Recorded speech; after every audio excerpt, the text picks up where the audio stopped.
ভিডিওটি হচ্ছে বেশ পুরনো, মানে ওই বছরখানেক আগের কথা, বছরখানেকেরও বেশি হবে।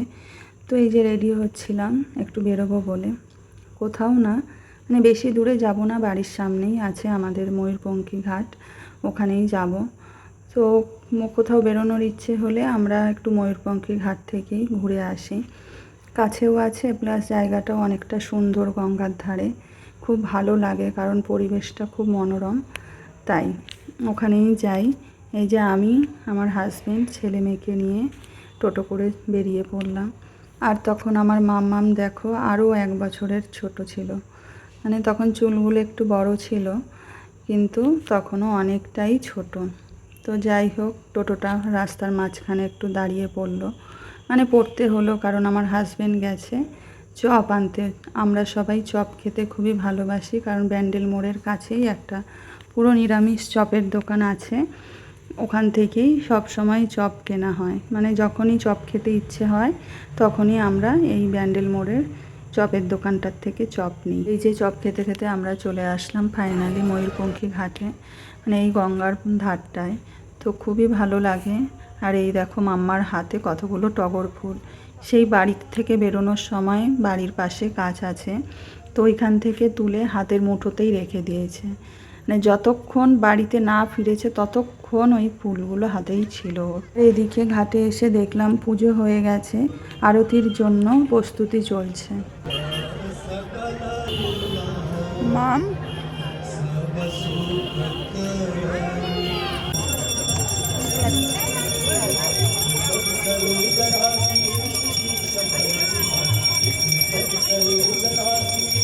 আচ্ছা, এবার কিন্তু গঙ্গা আরতি শুরু হয়ে গেছে।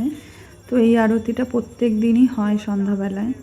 তো প্রত্যেক দিন তো হয় না আমাদের যাওয়া, কিন্তু আমরা সময় পেলে, যেদিন সময় থাকে, ছেলে মেয়ের স্কুল টিউশন ছুটি থাকে, সেদিনকে একটু যাই। আর আমাদের বাড়ির সামনে হলে প্রতিদিন আসতে পারতাম কি না জানি না, কিন্তু যখনই সময় পেতাম ঠিকই আসতাম। এতটাই দূরে যে সব সময় ইচ্ছে থাকলেও আসতে পারি না, কারণ যে কোনো পুজোর কাজ আমার খুবই ভালো লাগে। আর এই ভালো লাগাটা কিন্তু আমার অনেক ছোটোবেলা থেকে, কারণ যখন আমি অনেকটাই ছোট ছিলাম, স্কুলে যেতাম, স্কুল লাইফের কথা বলছি, তখন কিন্তু স্কুলে যাওয়ার আগেও কিন্তু আমি পুজো দিয়ে তারপরে স্কুলে যেতাম। তো এখনও কিন্তু তাই করি, মানে বাড়ির থেকে কোথাও বেরোনোর আগে পুজো দিয়ে তারপরে বেরোই।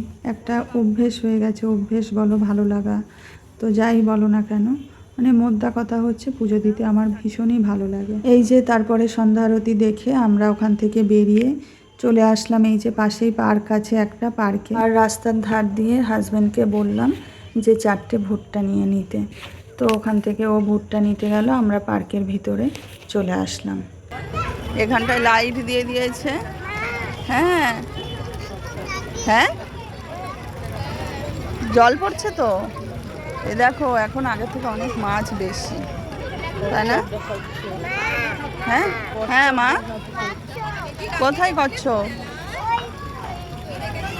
দেখতে পাই? হ্যাঁ, আগে ঘুমিয়ে থাকতো, এখন দেখা যাচ্ছে, দেখো কচ্ছপটাকে জলের ওপরে আলোটা পড়াতে এখন সব দেখা যাচ্ছে, আগে যেমন অন্ধকার থাকতো, তাই না মা? কতগুলো মাছ দেখেছো ফির?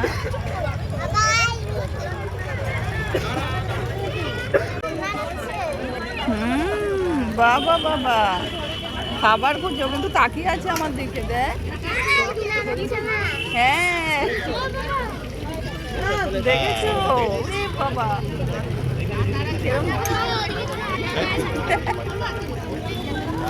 খাবারের জন্য।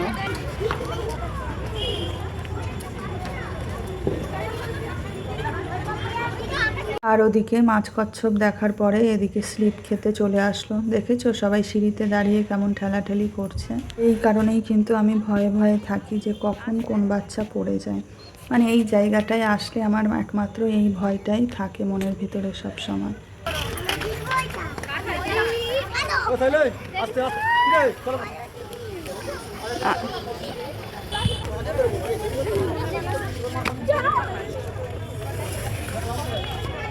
স্লিপ খাওয়ার পরে এবার ভুট্টা খাওয়ার পালা।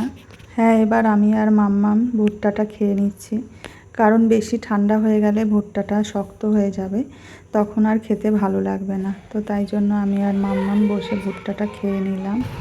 ফোন নিয়ে ব্যস্ত।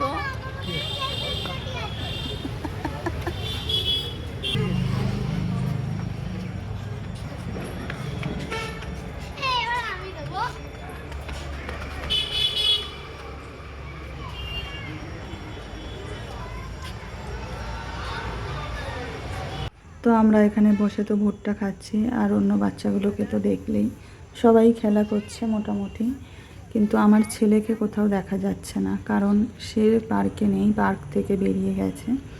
মানে সে টোটোতে গিয়ে বসে আছে। ও এরকমই করে, মানে যেখানেই যায় নিরিবিলি, ওর এই হই হট্টগোল এগুলো কিচ্ছু ভালো লাগে না, ও নিরিবিলি থাকতে পছন্দ করে। তো তারপরে তো আমরা পার্ক থেকে বেরিয়ে চলে আসলাম, মানে বাড়িতে ফিরবো, তাই আমরা চলে আসলাম এদিকে। তো এদিকে এসে এই যে জলের বোতল একটা কেনা হলো, জল খাবে, জল তেষ্টা পেয়েছে তাই। তো এবার আমরা টোটোতে উঠে পড়লাম বাড়ি ফেরার উদ্দেশ্যে। এইদিকে দেখো দাদা প্রোটেক্ট করছে, কিন্তু করতে দেবে না, ও সব সময় এরকমই করে। টোটোতে বসবে, ধারে বসবে, এদিকে কাউকে ধরতেও দেবে না, আর এরকমই করে বায়না করে। তো এই জন্য আমার ছেলেও রেগে যায় খুব। তো সন্তান থাকলে মনে হয় এরকমটাই হয়, মানে একজনে একটু বেশি ভালো আর একজনে বেশি চালাক। তো এবার বাড়ি ফেরার পথে এই দোকানটার সামনে একটু দাঁড়াতে হলো। এটা হচ্ছে আমাদের ব্যান্ডেলেই ক্রকারি হাউস, মানে মোটামুটি সবাই জানে এই দোকানটার ব্যাপারে আমাদের ব্যান্ডেলে যারা থাকে। তো যাই হোক, তো মেয়ের জন্য একটা পুতুল নেব ইচ্ছে ছিল, তো এটা নিলাম। তো এটা গিফটে দেবো। এই পুতুলটা নিয়ে অনেক আগেই একটা ভিডিও করেছিলাম, কিন্তু সেটা শেয়ার করেছি, কিন্তু এটা যে এই দিনটার একটা যে ব্লগ করেছি সেই ব্লগ ভিডিওটা শেয়ার করা হয়নি, সেটাই আজকে ভয়েস ওভার দিয়ে শেয়ার করব। তো এই যে পুতুলটা নিয়ে দোকান থেকে বেরিয়ে গেলাম, আর এই যে তখনও কিন্তু ভাই বোনের মধ্যে খুনসুটি চলছে, আর পুতুলটা কিন্তু ওকে দেখানো হয়নি, বাড়িতে গিয়ে সারপ্রাইজ দেবো বলেই লুকিয়ে রেখেছি। তো এই ছিল আজকের ভিডিওটা, আজকের বলবো না, মানে ওই দিনের ভিডিওটা কেমন লাগলো তোমাদের কাছে অবশ্যই জানিও। দেখেছো এই দুটো মিলে কি করছে, বাবু লেগে যাবে।